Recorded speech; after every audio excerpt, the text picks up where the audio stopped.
오늘 고난주간을 맞이해서 말씀의 제목이 고난 중에도 말씀 그리고 기도입니다.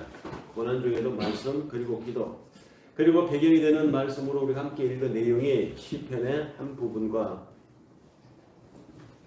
예수께서 시험 받으시는 광야의 이야기가 나열되어 있는 본문이었습니다. 40일을 성령이 이끌려서 광야에서 시험 받으셨을 때 예수님이 40일을 금식하셨죠. 40일을 금식했을 때 그냥 가만히 금식만 하면서 아무것도 안 했을까요? 기도했습니다. 40일. 그리고 그 환경은 성령이 이끌고 갔다고 했습니다. 그럼에도 불구하고 그 현장에 마귀가 나타나는 것이죠. 기도하고 있는데, 금식으로 기도하고 있는데, 그것도 3, 4일이 아니라 40일 금식 기도하고 있는 예수에게 마귀가 나타나서 세 가지 시험한 내용은 우리가 잘 아는 현실의 문제, 명예의 문제, 더 나아가서 나도 하나님처럼 될 수 있다라고 하는 자기 인생의 주권자로서의 내세우고 싶어하는 인간의 가장 본원적인 속성을 건드리는 시험이었습니다. 근데 마귀의 이 시험을 예수가 어떻게 물리쳤습니까? 이것이 오늘의 고난 중에 특히 힘들 때 그럴수록 말씀과 기도라는 제목의 메시지를 그런 관점에서 준비를 해보았습니다. 우리가 언제 시험이 듭니까? 언제 마귀가 우리를 찾아오나요? 힘들 때 찾아오죠. 힘들 때. 일이 안 풀릴 때. 정말로 내 삶의 위기가 처했을 때. 내가 신앙인으로 살지만 내가 신앙의 능력을 하나님 앞에 발휘할 기회가 되는데 바로 그럴 때 사람들이 신앙을 잃어버릴 때가 정말 많아요.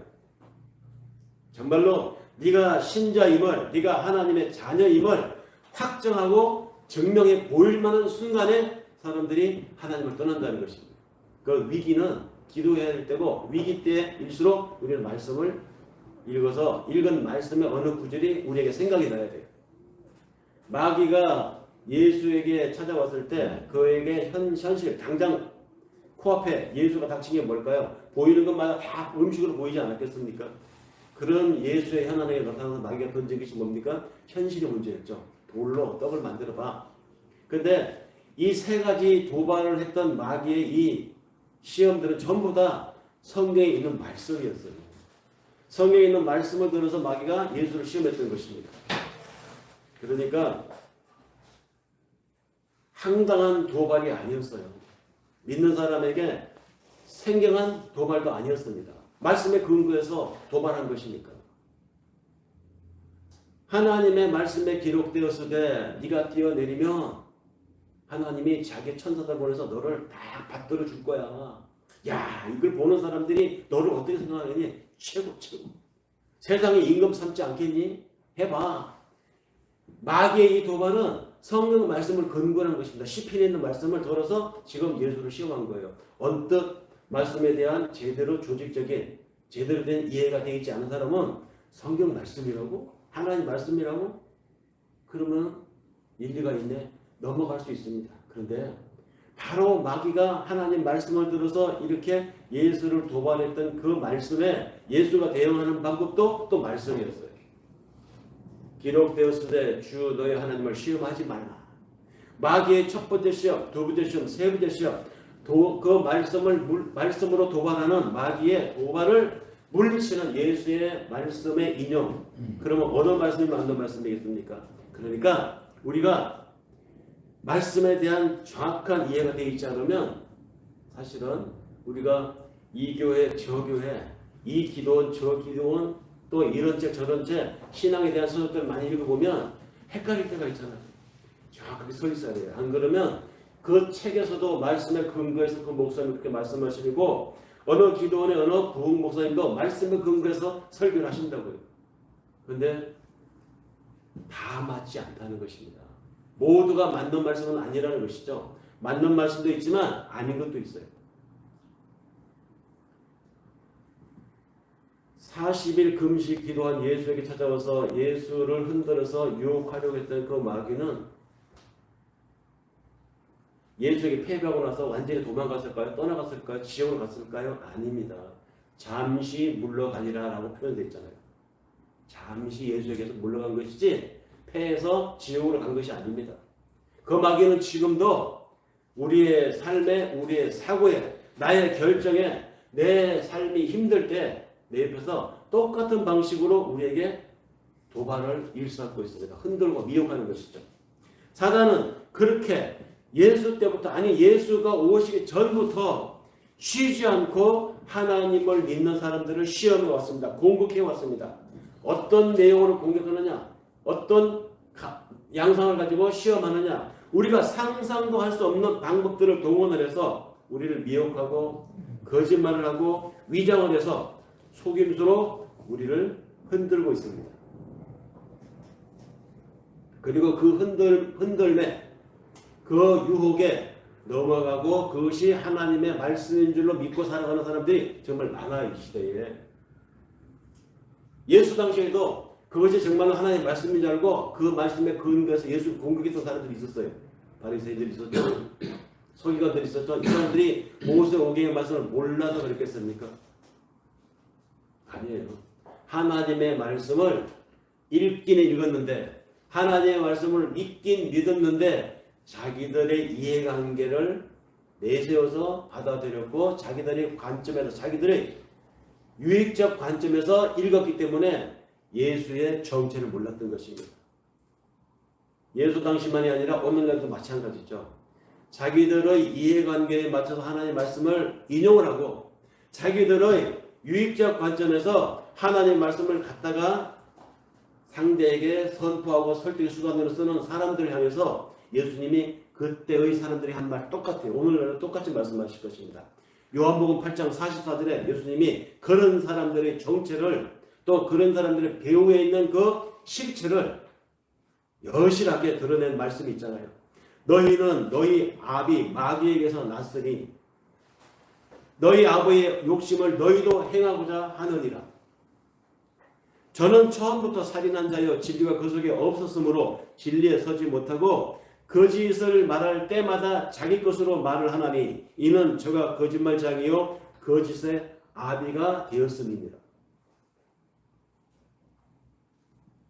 전체적인 성경의 맥락에서 비춰볼 때, 전체적인 성경 말씀의 배경으로 볼 때 특정한 부분의 그 말씀이 그것이 아님을 알면서도 성경 말씀이 이거잖아요, 이렇잖아, 그러니까 해야 돼, 하라고 라고 하는 이 이해를, 맥락을 배척하고 배경을 끊고 맥락 없이 말씀을 적용하는 사람들이 있죠. 그런 사람들이 하는 말입니다. 그런 사람들은 거짓의 아비, 자기 거짓의 아비를 따라가는 사람들이라고 했습니다.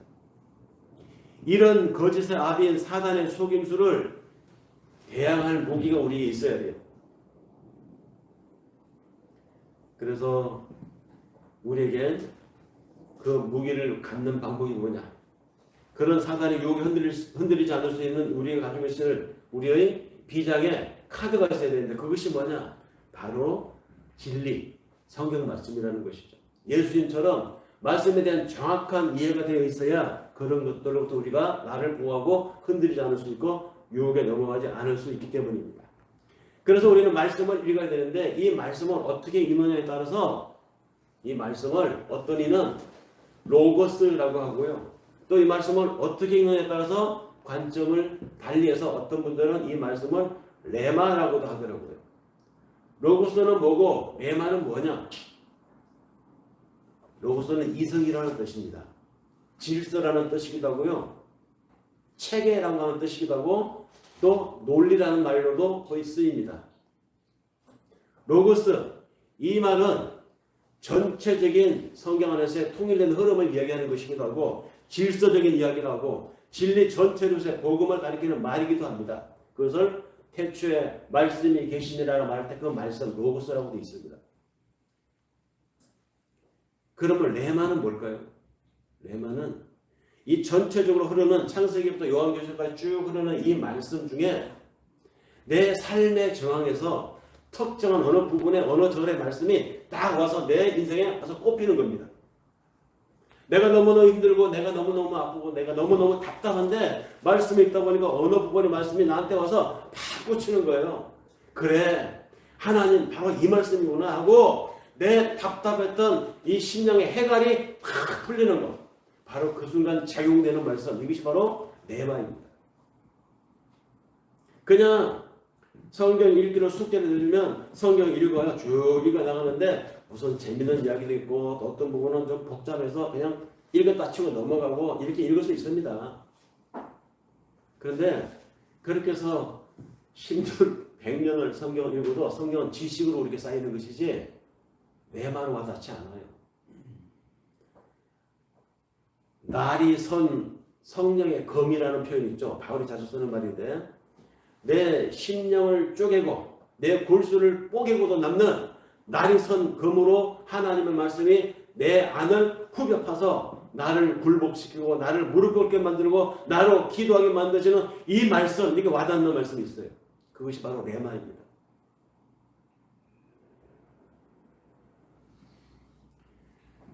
이렇게 레마로 해석이 되는 성령의 검은 상황에 따라서 적용할 수 있는 부분으로서의 말씀, 이것이 레마이고 성경 전체로서 질서 있게 논리적으로 읽어 나갈 수 있는 것, 이것은 로고스라고 합니다. 로고스로 읽는 것도 필요하지만 우리는 현실 삶에서 이 말씀이 내 삶의 주인공이 되고 나를 이끌어가는 힘이 되려면 레마를 경험하는 순간들이 우리에게 많이 있어야 돼요. 사단이 미혹할 때 예수가 그 광야에서 40일 금식하고 사단에게 미혹받을 때 예수가 바로 그 사단을 대응했던 말씀들은 그 순간 예수에게 다 레마였어요.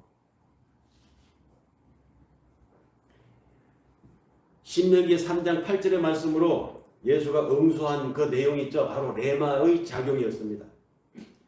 어떤 상황이 닥칠 때 우리도 그와 같이 마귀의 유혹에서 사단의 거짓말에서 이것이 맞는 것인지 아닌 것인지 나를 판단할 수 있기 위해서는 우리도 바로 그러한 말씀으로 대응할 수 있도록 준비하라.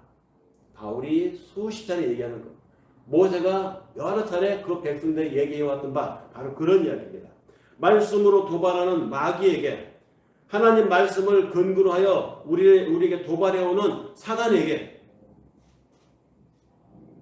우리 역시 예수님처럼 기록되었으되로 도발하는 마귀에게 우리 역시 기록되었으되라는 말로 응수할 수 있기 위해서는 우리는 하나님의 말씀에 대한 정확한 이해 그리고 레마적 경험들이 있어야 한다는 것입니다. 말씀의 진리를 왜곡하고 속이고 격동시키려고 마귀는 예수를 흔들었습니다. 오늘날 우리의 삶에 우리에게도 다가와서 똑같이 흔듭니다. 그런데 결국 예수를 이겼던가요? 말씀으로 예수를 속이고 흔들려고 했던 그 마귀가 결국 예수 앞에서 박살나고 도망갔죠. 마찬가지입니다. 우리가 말씀에 탄탄히 서 있게 되면 더 이상 이 사람은 이 방법은 안 되겠구나 물러갑니다. 예수는 자신의 삶의 위기가 닥칠 때마다 정확한 말씀을 적용하여 응수함으로써 하나님께 흔들림 없는 당신의 이 땅에 온 목적, 자기가 이 땅에 왜 살고 있는지 그리고 어떻게 가야 될 것인지에 대한 하나님을 향한 그 목적에 흔들림 없이 사명을 완수하고 갔습니다. 나를 이 땅에 생명을 보내신 하나님을 생각해 볼 때 내가 한평생 잘 먹고 잘 살다가 편안히 가는 것이 목적일까요? 그거 하려고 하나님이 나를 이 땅에 보냈겠습니까? 나의 인생을 이 땅에 허락하신 하나님의 목적이 있습니다. 그 목적을 잃어버리지 않고 죽는 순간까지 하나님 앞에 순종의 삶을 살아가려면 우리도 위기가 겪고 우리도 아플 때가 있고 우리도 답답함을 당할 때가 있습니다. 그럴 때마다 신앙에 대해서 회의가 들고 믿음에 대한 의심이 들 때 우리는 말씀으로 나를 다시 세워야 됩니다. 그러니 우리에게 마귀의 유혹이나 공격이 왔을 때 바로 이건 아니야 라고 기록되었을 때 라고 정확하게 적용하고 내 삶에 체험으로 와닿는 레마를 적용하기 위해서는 우리는 그 즉시 인용할 수 있는 성령의 검이 있어야 됩니다. 하나님의 말씀이 우리에게 있어야 됩니다. 루터 같은 경우에 그런 경험을 했잖아요. 얼마나 많이 성경을 읽었겠습니까? 신학생인데다가 신보였죠. 그런 그가 하나님의 말씀을 아마 창세기는 수십 번 읽었을 것이고 로마서를 얼마나 많이 읽었겠습니까?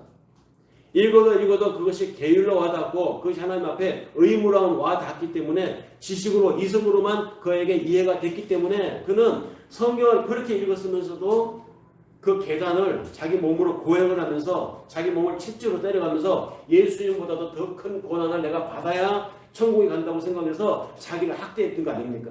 근데 그렇게 학대하고 자기가 자기를 그렇게 힘들게 만들 때마다 마음의 해결보다는 더 큰 의문과 더 큰 부담과 마음의 짐은 더 커졌던 것이죠. 어느 날 마음을 고쳐먹고 다시 한번 로마서 읽을 때 그에게 딱 와 닿던 레마가 있었던 것이죠. 의인은 그렇게 고행을 하고 너를 학대하고 또 금식하고 온전히 네 생활 전부를 하나님께 매인치에 의무적으로 사는 것에서 사는 것이 아니야. 의인은 믿음 하나 가지고 사는 것이다.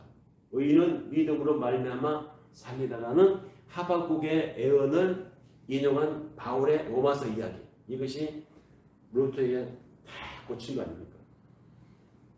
이 레마적 경험이 루터의 인생을 바꿔놓았고 그가 인생이 바뀌니까 교회사가 흐름이 바뀌어버렸어요. 하나님이 역사하시는 겁니다.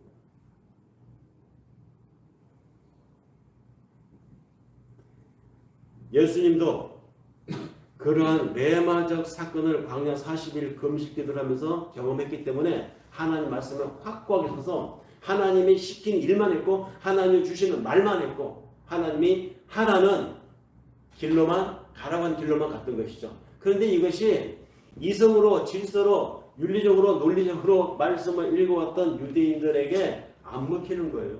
오히려 그들이 보기에는 예수가 미쳤나? 그냥 좋은 스승으로 끝나고 말면 좋겠는데 그냥 선한 스승으로 사람들에게 인지되고 말면 좋겠는데 저것이 하는 말마다 가만히 들어보니까 그러면 그렇게 하지 않은 우리는 나쁜 거야? 이게 두 발이 자꾸 일어나는 것이죠. 저같이 하지 않으면 그럼 우리는 뭐야? 하나님을 버림받았다는 것이야? 네.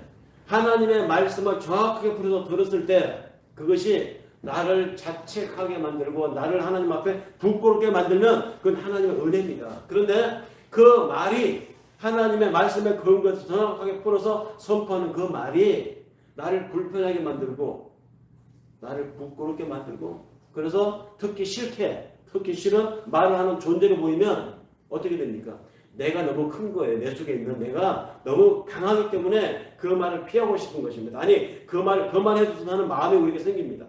닥치라고 듣기 싫다고. 그런데 계속하면 어떻게 되겠어요? 죽이려고 하겠죠. 그런 갈등이 예수님의 사역에서 일어났습니다. 그래서 예수님이 요한복음 10장 31절에서 36절에 언급되어 있는 내용이 나옵니다. 유대인들이 다시 막 돌을 던져서 예수를 치려고 했어요. 돌을 들어가지고. 자기를 돌을 들어서 치려고 하는 그 유대인들에 대해서 예수님이 말씀했습니다. 내가 아버지께로 말미암아 여러 가지 선한 일들을 너에게 보이지 않았느냐. 그 중에 너희가 지금 돌을 들어서 나를 죽이려고 하는데 그 중에 어떤 일을 가지고 너희가 나를 죽이려고 하느냐. 그러니까 유대인들이 이렇게 말하죠. 네가 착한 일을 하고 네가 좋은 말 하는 것 때문에 우리가 돌로 너를 치려고 하는 게 아니야. 너는 네 입으로 네가 하나님의 아들이라고 말하지 않았어? 어떻게 네가 하나님의 아들이라고 말해? 네 그 말, 그건 하나님을 부끄럽게 만드는 것이고 하나님을 범하는 참남한 죄를 짓는 것이야. 그래서 우리가 믿는 하나님은 신성 모독죄로 너를 죽이려고 하는 것이야. 그래서 너를 돌을 던지려고 하는 것이야. 무서운 분위기로 막 몰려갑니다. 그때 예수님이 그들에게 말합니다. 역시 말씀으로. 율법에 기록된 바 이렇게 하시면서 예수님이 끌어다 쓰실 말씀이 뭐냐? 내가 너희를 신이라 하지 아니하였더냐라는 말씀을 들었어요. 내가 너희를 신이라 하지 아니하였더냐 하는 이 말씀은 시편 82편 6절에 있는 말씀입니다. 너희가 알고 있는 성경, 너희가 읽어온 율법, 그 율법의 시편에 내가 너희를 신이라 하지 아니하였더냐 이 말씀이 있지 않느냐. 근데 내가 하나님의 아들이라고 하는 이 말이 그 말하고 뭐가 다르냐.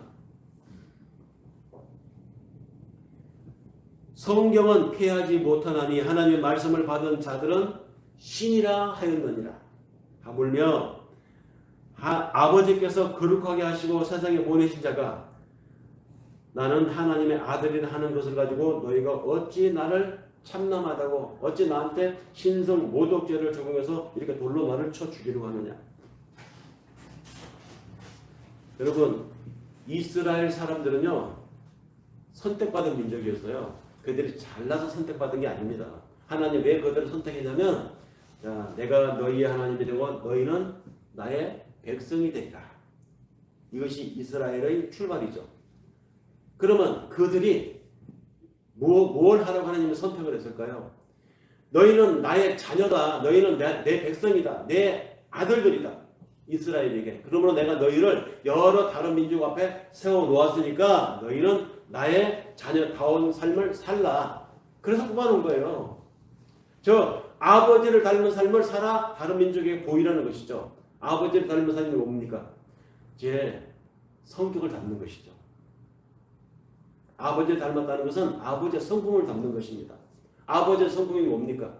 하나님 아버지의 성품. 참아주고 기다려주고 관용하고 끝까지 믿어주고, 이것이 아버지의 성품입니다. 이스라엘에게 너는 나를 대리해서 세상 사람들에게 신이란 이런 것이다 라는 것을 보여주라는 것이죠. 그래서 내가 너희를 신이라고 한다. 즉 하나님의 대리자를 가리켜서 이스라엘 사람들은 신이라고 했어요. 애언자들 다 신입니다. 우리도 신이에요. 신의 자녀잖아요. 신자. 그래서 하나님의 대리자로 온 자를 가리켜서 구약에서 엘로힘이라고 했습니다. 엘로힘. 엘로힘은 신이라는 말이에요. 그 신의 구체적인 이름을 이스라엘 사람들은 여호와라고 했던 것이고, 아랍적인 사람들은 알라라고 했고, 그러나 일반적으로 다 가리켜서 신적인 존재, 신의 대리자, 신적인 능력을 가진 사람 다 가리켜서 엘로힘이라고 했습니다. 엘로힘. 신들. 복수잖아요. 그래서 너희를 신이라고 하지 않았느냐? 구약 사람들에게 다 알아요. 이스라엘 사람도 알아요. 그런 것을 뻔히 알면서 예수를 가르쳐서 네가 하고 다니는 말들 보니까 너 참남해 보인다. 너 하나님을 모독하는 것 같아. 신성 모독이 하고 돌을 들어서 치려고 했던 것입니다. 그런 그들에게 예수님 역시 말씀을 들어서 정확한 말씀의 이해로 대반박을 한 것이죠. 예수는 교묘한 그들의 말씀을 인용한 공격을 예수님 역시 말씀을 인용하여 다 받아냈습니다. 그렇게 되니까 이 예수 앞에 돌을 들고 섰던 사람들의 본심이 드러난 것입니다. 사실은 이 예수를 하고 다니는 말로 인해서 자신들의 입지가 불안해진 거예요. 바리새인들, 서기관들, 율법사들. 왜냐하면 말씀을 근거해서 그들이 백성들을 가려놓고 말씀을 근거해서 자기들 기득권을 가지고 있었는데, 이게 다 내가 너보다 더 좋은 옷을 입고 내가 너보다 더 나은 삶을 사는 것은 내가 말씀에 근거해서 살기 때문이야. 너희도 나같이 되고 싶으면 말씀에 근거해서 살아. 이렇게 가르쳐 왔거든요. 그런데 너희가 박하와 11조와 제사를 강조하면서 정작 그것이 가지고 있는 그것을 명령한 하나님의 정신을 잃어버렸구나. 예수님이 그렇게 말했잖아요. 의와 인과 신을 버렸도다. 이런 말을 하고 다니니까 그 제사로 인해서, 제사 제도로 인해서 거기에 얽혀있는 인권관계를 자기들의 풍족한 생활이 자기들의 사회적인 명성에 누가 될 것 같으니까 예수를 공격한 거예요. 즉 자신들의 하나님을 경계해서 우리 하나님을 신성 모독하는 건 안 하고 돌을 들었지만 사실은 본질은 뭡니까? 그 속에 악한 마음이 있었던 것이죠. 자기들의 이해관계가 있었던 것입니다. 자기들의 악한 정체가 드러나고 나니까 그 다음에는 예수를 꺾을 수가 없는 것입니다. 말씀으로 했지만 자신의 논리적으로 안 되는 것이죠. 그러니까 나오는 게 뭡니까? 무식하게 물리적인 행동을 하는 것이죠. 최근에도 우리가 경험하지 않았습니까? 어떤 정치 지도자가 펜으로 막 언론이 그를 죽이려고 해서 안 되니까 법으로 막 걸어댑니다. 털어댑니다. 그래도 혐의가 안 나오네. 하나도 안 되니까 거꾸로 때리면서 뭡니까? 사람을 사주해가지고 칼로 찔러 죽이려고 하지 않았어요. 목에 공격을 받고 끔찍한 일이 날 뻔했죠. 하다가 안 되면 물리력을 행사하는 이것이 인간의 본성입니다. 그 배후에 숨어있는 자신들의 이해관계에 대한 집착이 크면 클수록 그 나타나는 행동 양상은 더 극악해집니다. 그렇게 해서 거꾸로 들이면 세상이 보기에는 이긴 것 같아요. 결국은 예수가 그들의 거듭되는 도발과 집요해지는 집착에 죽었죠. 십자가에 죽었습니다. 그래서 세상 사람들은 예수가 꺾였다, 죽었다. 그가 하나님의 일을 이루려고 이 땅에 왔지만 결국 죽음으로 다 실패로 끝났다라고 말하지만 성경은 어찌된 일인지 그 죽음을 가리켜서 성공했다, 이겼다고 합니다. 옛날에 헤비급 세계 챔피언이 있었어요. 핵주먹으로 몇 번 주먹 휘두르면 제대로 맞으면 그냥 그대로 기절할 정도로 상대가 나가 떨어지는 그런 핵주먹을 가진 사람이 있었어요. 마이클 타이슨인가요?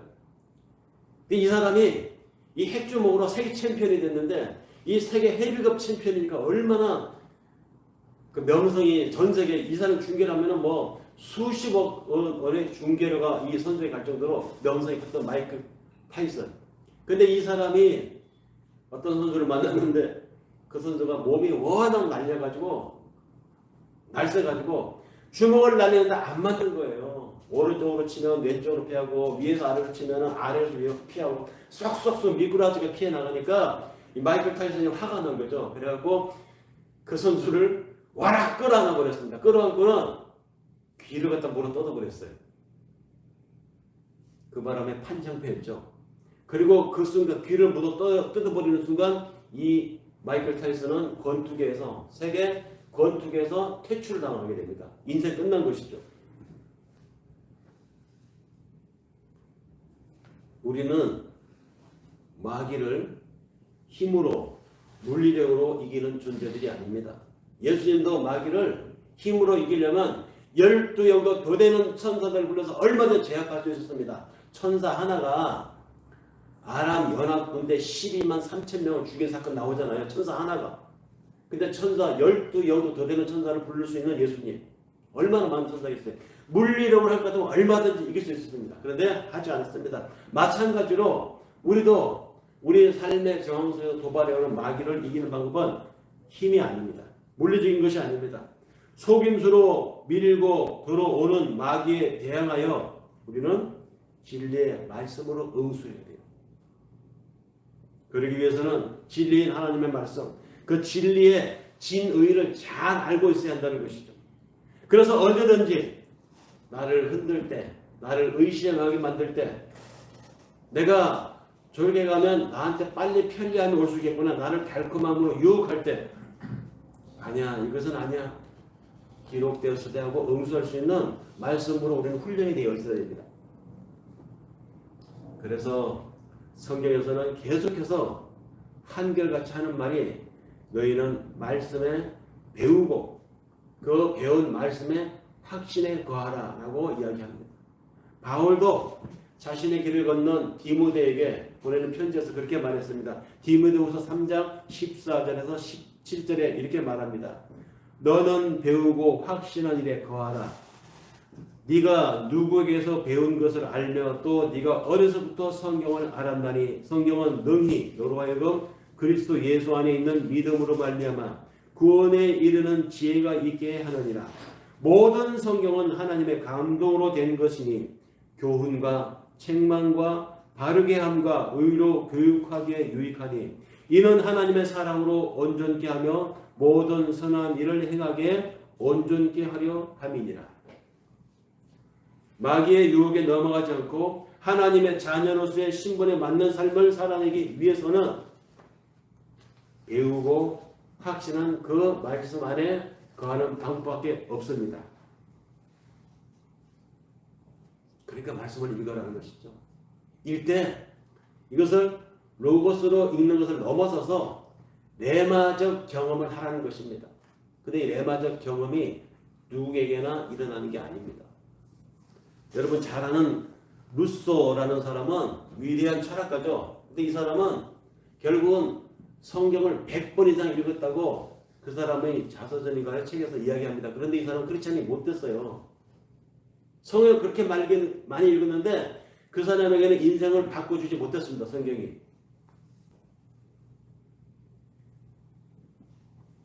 성경 말씀을 읽었는데 이 성경 말씀의 특정한 구절이 나한테 와서 내 삶을 바꿔주고 나로 하여금 절대 하나님을 떠나지 못하게 묶어주는 어떤 말씀이 우리에게 있기 때문에 우리가 하나님 믿고 있는 거 아닙니까? 이것이 아무에게나 일어나는 것이 아니라는 것입니다. 성경을 읽었다고 해서 다 하나님이 그래 네가 내 자녀다 아니에요. 그게 아니라는 것이죠. 성경을 읽었는데 그 읽은 성경 말씀이 나의 삶의 중심이 되는 사람들은 따로 있습니다. 어떤 사람들이냐? 성령을 받은 사람들만이 이런 일이 일어난다는 것이죠. 성령을 받은 사람들. 성령이 어떤 사람들에게 들어갑니까? 하나님이 선택한 사람들에게 들어갑니다. 그래서 사도 바울이 고린도에 보낸 편지에서 이렇게 말합니다. 고전 2장 12절에 우리가 세상의 영을 받지 아니하고 오직 하나님께로부터 온 영을 받았으니 이는 우리로 하여금 하나님께서 우리에게 은혜를 주신 것들을 알게 하려 함이니라. 그러니까 읽는다고 다 내 삶이 되지 않는다는 것입니다. 읽으면 지식은 되겠죠. 지식은 삶을 바꿔주지 못합니다. 이 말씀이 살아 역사하시는 성령의 검이 되기 위해서는 성령이 우리에게 와야 돼요. 근데 성령이 들어온 사람은 말씀을 읽을 때 그 말씀이 그 사람의 삶이 되고 그 사람의 육신이 되고 그 사람의 인생이 됩니다. 이렇게 성령을 받은 자들만이 성경을 이해할 수 있기 때문에 이런 경험을 베드로가 자신의 편지를 받는 사람들에게 반복해서 다시 한번 얘기합니다. 베드로 후서 1장 19절에서 21절에 사도 베드로가 말합니다. 우리에게도 확실한 예언이 있어 어두운 데에 비추는 등불과 같으니 날이 새어의 샛별이 너희 마음에 떠오르기까지 너희가 이것을 주의하는 것이 가하니라. 먼저 알 것은 성경의 모든 예언은 사사로이 풀 것이 아니요 예언은 언제든지 사람의 뜻으로 낸 것이 아니요 오직 성령의 감동하심을 입은 사람들이 하나님께 받아 말한 것입니다. 모세오경은 모세가 쓴 거기 때문에 그 안에 있는 율법의 내용들은 모세의 결례다 이렇게 보면 안 된다는 것이죠. 시편의 상당 부분은 바울이 썼죠. 누구죠? 다윗이 씁니다. 다윗이 그 어려운 상황에서 그래 그런 심정 이해할 만해 그런 말 나올 만해 하고 사울의 심정 사울의 상황에서 나온 사울의 이야기만이 아니라는 것입니다. 다윗의 이야기만이 아니라는 것이죠. 하나님이 다윗을 통해서 고백하게 한 그 살아가는 사람들의 일반적인 심정을 하나님의 다윗을 통해서 말하게 한 거예요. 모세를 통해서 말하게 한 것입니다. 모세를 통해서 다윗을 통해서 예언자들을 통해서 성령이 말한 것이죠. 그렇게 기록된 성경이기 때문에 이 성경을 자신의 이해 집단에 맞춰서 사사로이 풀거나 또는 어떤 사람을 공격하기 위해서 성경을 갖다가 인용을 해갖고 그 사람에게 압박의 수단으로 쓰거나 하면 절대 안 된다는 것입니다. 이런 하나님의 말씀을 단지 지식으로만 가지고 있다면 오히려 성경을 읽지 않은 것만 못할 수도 있습니다. 오히려 사단에게 당할 수도 있습니다. 실제로 그런 비슷한 얼치게 성경이 있게 얼치게 하나님을 안다고 하는 사람의 이야기가 사도행전에 나오는데요. 사도행전 19장 12절에 16절에 나오는 얘기를 잠깐 풀어서 얘기해보면 이런 얘기입니다. 심지어 사람들이 바울의 몸에서 손수건이나 앞치마를 가져다가 병든 사람에게 얹으면 그 병이 떠나가고 악기로 나가더라. 바울이 온 곳을 다니면서 전도를 했잖아요. 그래서 거기서 사람들이 모이면 그들끼리 예배를 드리라고 교회를 설립을 했습니다. 초기에 이 바울의 이 활동을 통해서 하나님의 성령이 강력하게 임했어요. 그래서 하나님이 그 바울의 사역에 힘을 주었습니다. 성령과 함께. 그래서 바울이 말할 때마다 사람들에게 귀에 쏙쏙 박히게 했고 바울이 어떤 사역을 행할 때마다 그게 기적이 일어났던 것이죠. 얼마나 많은 기적이 일어났는지 심지어는 바울이 직접 하지 않아도 바울의 손에 스쳤던 이 손수건, 그가 앉았던 당석, 그가 사용했던 앞치마 이런 것만 가지고 간접적으로 어떤 사람이 아픈 사람에 갖다 얹기만 해도 사람이 나았다고 했어요. 그 정도로 하나님이 강력하게 역사했습니다. 왜? 그때는 하나님께 필요했으니까. 교회가 서는 초기 시기에는 성령의 역사가 필요했으니까. 사도 행전의 시대였으니까. 그런데 이것을 보더니 한 유대인이 마술을 하는 유대인인데, 마술하는 사람이 뭡니까? 사람을 속이는 사람이잖아요. 야, 저렇게 하고 사람들이 많이 모이는구나. 저렇게 하니까 사람들이 주목을 하네. 나도 저 방법을 받아가지고 사람들이 이목을 끌어서 나의 마술을 더 한껏 업그레이드 하리라. 그래가지고 이 마술을 하는 어떤 유대인이 시험적으로 악기들인 자에게 대하여 막 바울이 했던 것처럼 주 예수의 이름으로 네게 명하노니 물러가라 했죠. 이 마술하는 사람이 바울이 한 건 흉내를 낸 것입니다. 내가 바울의 전파하는 예수를 빙자하여 너에게 명하노라 이렇게 말했어요. 누구냐 이 사람이? 유대의 한 제사장 스게와의 7 아들들도 그 말을 듣고 또 흉내내고 다닌 것입니다. 모방을 하는 것이죠. 그랬더니 그 흉내내는 제사장의 아들들의 대상이 되었던 마귀 들린 사람이 있었어요. 귀신 들린 사람이 있었어요. 이 사람이 뻘떡 일어나더니 그 제사장 아들을 똑바로 쳐다보면서 내가 바울도 알고 내가 예수도 아는데 너 누구야? 하고 그 귀신 들린 사람이 어리 뻘떡 일어나가지고 제사장 아들들에게 달겨들어서 목을 막 조르고 위해를 막 가합니다. 사실에 깜짝 놀란 제사장 아들이 그 자리에서 귀신 들린 사람이 죽이려고 하니까 벗어나기 위해서 옷이 막 벗겨지고 찢어지고 알몸이 돼가지고 도망갔다고 했습니다. 어설프게 알면 오히려 마귀에게 당해요. 이렇게 예수를 아는데 얼치기로 알면, 하나님의 말씀을 읽었는데 얼치기로 알면, 진짜를 모르면 오히려 그 아는 선지식 때문에, 오죽하면 우리나라 사람들이 옛날에 선무당 사람 잡는다는 말이 있죠. 알면 제대로 알아야 돼요. 이런 일이 사도행전에 나와 있는데 이것이 그때의 일뿐이겠습니까? 오늘날은 없을까요? 오늘날에도 저는 곳곳에서 있다고 들었습니다. 실제 제가 목도한 적도 있어요. 기도원에서 암 환자를 치유한다고 막 쳐가지고 결국은 죽었는데, 그것이 기도원의 명성에 누가 될까봐 따로 뒤로 암매장을 해가지고 수십 구의 시체를 발견한 얘기도 있었잖아요. 포천에 어디. 오늘날에도 많은 사람들이 예수의 이름으로 연극을 하고 그 하는 짓을 보면 마귀가 보아도 참 비웃음거리고 코미디 같은 일들이 있습니다. 그래서 말씀을 읽는 건 좋지만 읽을 때 우리는 겸해야 될 것이 뭐냐? 기도를 해야 한다는 것이죠. 종종 우리는 내가 믿고 있는 것에 대해서, 또 믿고 이렇게 행하는 것에 대해서, 또 내가 믿음의 삶을 살고 있는 이 전 과정에 대해서, 여기까지 온 이 모든 여정에 대해서 의심하고 회의해야 합니다. 내가 매일매일 기도하면서 나는 정말로 제대로 가고 있는 것인지, 내가 정말 하나님의 말씀대로 하고 있는 것인지, 내 욕심이 앞선 것은 아닌지 점검을 해봐야 돼요. 점검하고 또 점검하는 그것이 뭐냐? 그 기도입니다. 그래서 이 기도의 마음으로 말씀을 대하거나 말씀을 읽을 때 말씀을 사사로이 적용하지 않게 되고, 말씀을 내 상황의 해결 수단으로 내가 전념하지 않게 되는 것이죠. 늘 성령의 인도와 성령의 조명을 구하면서 말씀을 읽어야 한다는 것입니다.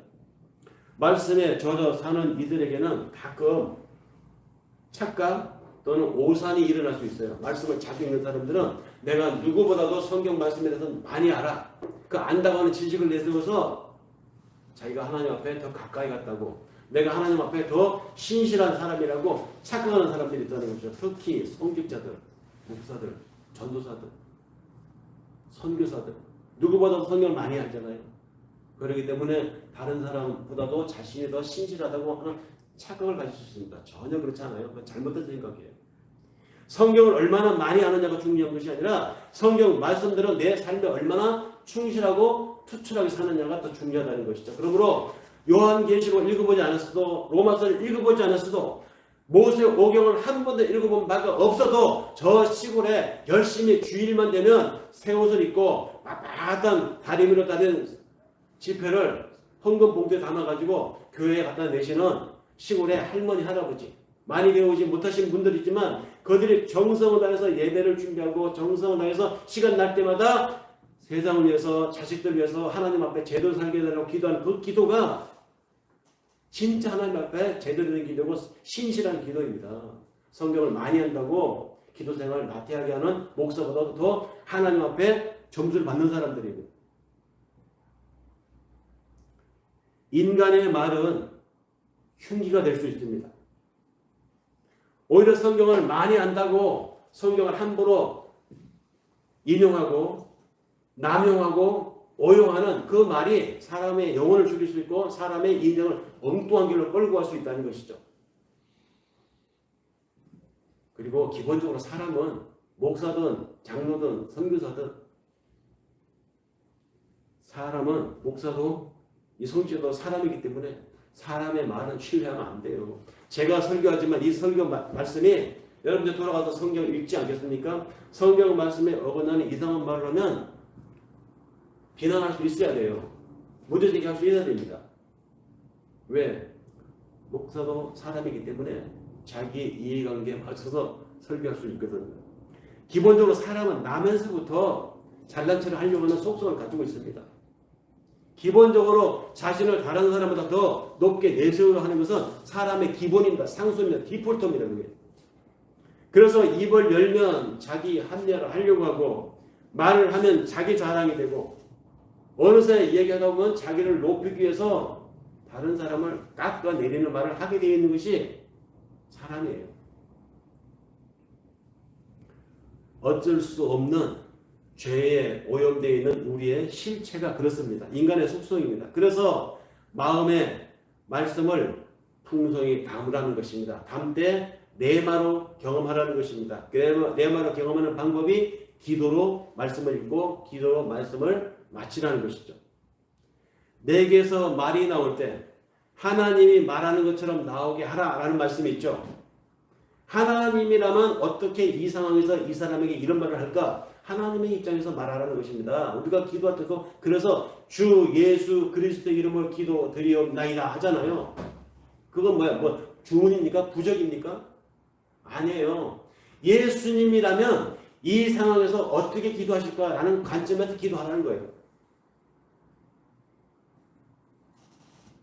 그래서 사도 바울이 에베소서 6장 18절에서 이렇게 말합니다. 모든 기도와 간구하되 무시로 성령 안에서 기도하고 이를 위하여 깨어 구하기를 항상 힘쓰며 여러 성도를 위하여 구하라.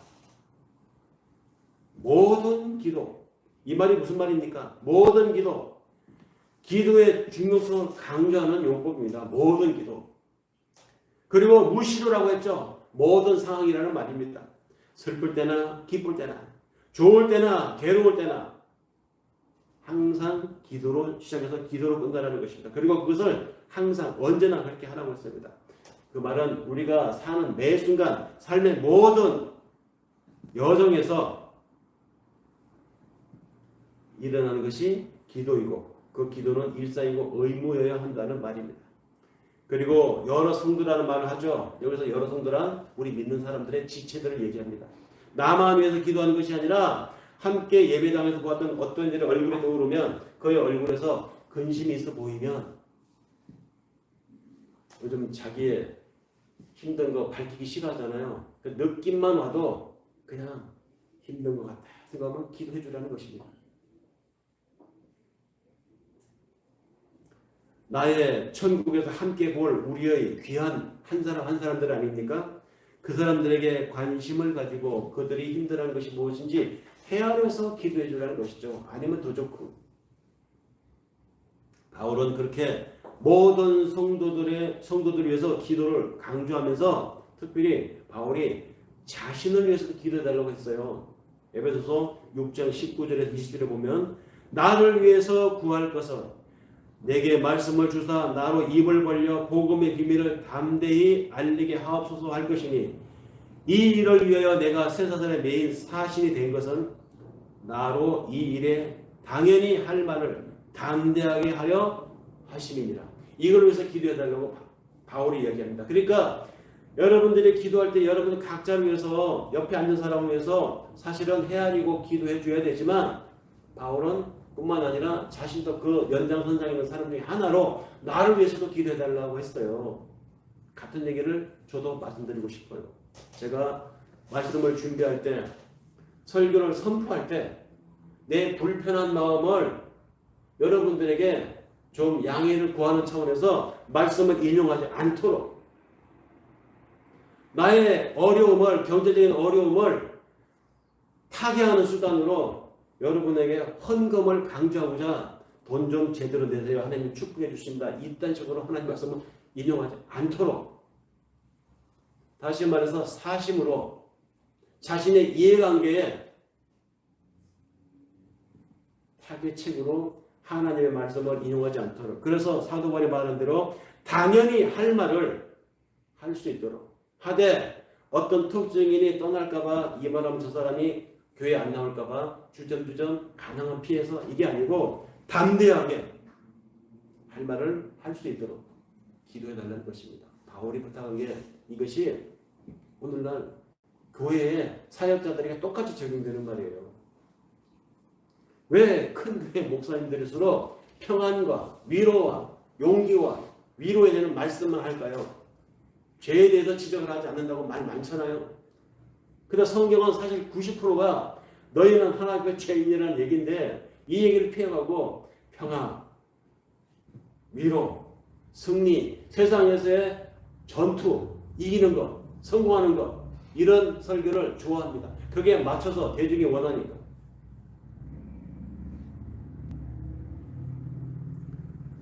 당연히 할 말을 담대히 하지 못하는 환경을 세상이 악해지니까 사람들이 자꾸 죄에 오염돼 가니까 그럴 수밖에 없는 것 같아요. 바울은 예수를 직접 만났던 사람입니다. 이 사람은 삼층천 하늘의 비밀을 보았던 사람입니다. 얼마나 신학 공부를 많이 했는지 논리적으로 복음을 수많은 사람들이 죽게 돌아오도록 구약을 해석했던 사람입니다. 그 구약 모세오경을 해석한 게 로마서 아닙니까? 그랬던 그가 또 능력을 얼마나 많았어요. 쓰던 손수건만 갖다 얹어도 안전뱅이가 뻘떡뻘떡 일어나던 이렇게 하나님께 크게 들은 쓰임받았던 하나님의 종이었습니다. 그런 바울이 지금 자기가 편지를 쓰는 대상들에게 교인들에게 말하고 있습니다. 나를 위해서 기도 좀 해주세요. 바울인들 힘들지 않았겠습니까? 바울인들 유혹받지 않았겠어요? 그도 미혹에 흔들릴 뻔했고 그도 시험에 넘어질 뻔한 적이 한두 번이 아니었어요. 예수님만 광야 40일 기도 금식을 한 게 아니에요. 예수님만 마귀에게 시험받은 것이 아닙니다. 우리도 마찬가지예요. 살아가면서 매번 위기가 옵니다. 바울도 마찬가지였죠. 그런 바울이 자신을 위해서 교인들에게 기도 좀 해주세요. 그렇게 우리들의 살아갈 힘은 기도에게서만 나오기 때문에 이 기도의 힘을 너무도 잘 알았던 사도 바울도 함께 기도하는 동지들에게 교인들에게 나를 위해서 기도해 주세요. 기도합니다. 말씀을 정리하겠습니다. 우리가 살아가는 인생이 앞으로 어떻게 전개될지 내가 살아갈 앞으로의 날들 속에서 어떤 일이 일어날지 그리고 나는 어떻게 살아야 하나님 앞에 제대로 된 삶을 끝까지 유지하고 살아갈 수 있을까? 어떻게 액션을 취하고 어떤 선택을 해야 하나님께 영광이 되고 하나님이 기뻐하는 삶이 될 것인가? 어떨 때는 당연히 알고 있는 것 같은데 어떨 때는 모를 때가 있습니다. 어떨 때는 내가 당연히 그걸 그렇게 살아왔다고 생각했는데 돌아보니까 정리해보니까 이게 하나님의 뜻이 아니라 내 뜻이었음을 우리가 깜짝깜짝 놀랄 때가 있었어요. 내 욕심이었구나. 그래서 우리는 그렇게 중간중간마다 길을 잃을 때가 있습니다. 왜 그럴까요? 오늘을 살기 때문입니다. 지금 눈앞의 삶을 살기 때문입니다. 오늘 지금을 살기 바쁘기 때문에 이 땅의 현실만을 살기에 급급하기 때문에 우리는 길을 잃을 때가 있고 혹은 교회를 나가고 있고 예배를 드리고 있고 기도하고 있음에도 불구하고 뻔히 알아왔던 익숙해왔던 그 신앙의 길에서 다른 길을 가고 있을 때가 있다는 것이죠. 그렇게 길을 가다가 길을 잃으면 아는 사람에게 물으면서 가는 것처럼 인생의 방향에서 길을 잃거나 자신이 없으면 그것을 잘 아는 이에게 물어서 가면 됩니다. 어떻게 물어갑니까? 그게 성경이라는 것이죠. 성경을 통해서 우리가 길을 찾아야 됩니다. 하나님이 기뻐하는 삶도 모른 채 하나님이 원하는 것이 무엇인지도 알지 못한 채 자기 충만에 자기 스스로 자기 감정에 겨워서 열심을 내는 사람들이 있어요. 그거 하나님 앞에 자기 딴에는 열심히 한다는 것이고 하나님 앞에 자기 딴에는 내세워서 한다는 것이라고 생각하지만 잘못되면 그것이 하나님이 아니라 사단을 향한 열심일 수도 있습니다. 그래서 항상 기도하고 길을 확인하면서 가야 됩니다. 우리가 신앙생활을 통해서 궁극적으로 도달해야 할 목적은 나의 구원을 넘어서는 것입니다. 나의 구원을 넘어서서 내 삶을 통해서 하나님이 일을 하시는 겁니다. 하나님이 나를 구원했습니다. 나를 구원한 나를 통해서 하나님이 드러나야 되는 것이죠. 이것이 나를 구원하신 하나님의 목적이에요. 나를 통해서 하나님이 일을 하신다. 이게 뭡니까? 더 구체적으로 얘기하면 이것이 거룩이죠. 거룩. 더 정확하게 얘기하면 하나님께 순종하는 삶입니다. 신자의 거룩입니다. 이 거룩을 다른 말로 표현하면 하나님이 시키는 대로 사는 삶입니다. 하나님이 나타나서 동쪽으로 가라 서쪽으로 가라 내일은 짜장면 먹어라 짬뽕 먹어라 하시겠습니까? 하나님이 무엇을 통해서 말씀하십니까? 말씀을 통해서 우리에게 지시한다고요. 말씀을 통해서 우리에게 오늘을 사는 삶의 방향을 잡게 하십니다. 그것이 이 땅에서 나타나는 것이 뭡니까? 말씀이 이 땅에서 내 삶으로 육화되어 나타나는 것, 이게 기도라는 것이죠. 성경 지식으로 기도를 대신하는 경향이 많은 사람들에게 특히 이 말씀은 중요합니다. 자신의 그 지식은 기도로 귀결이 되어야 합니다. 신앙이 깊어질수록 성경을 읽으면 읽을수록 더 많이 기도하고 더 많이 신실해지고 싶어하는 이 갈등이 어디서 옵니까? 해보니까 살아보니까 인생은 영적인 전투더라 이걸 깨닫는 거예요. 그래서 기도하는 겁니다. 항상의 말씀과 쉬지 않는 기도로 이 고난 주간을 보내고 있는 우리 이 한 주간을 더 치열하고 더 진지하게 영적인 전투를 살아내는 시간들, 그 속에서 내 말을 경험하는 하나님의 은혜가 저와 여러분들의 있기를 바랍니다.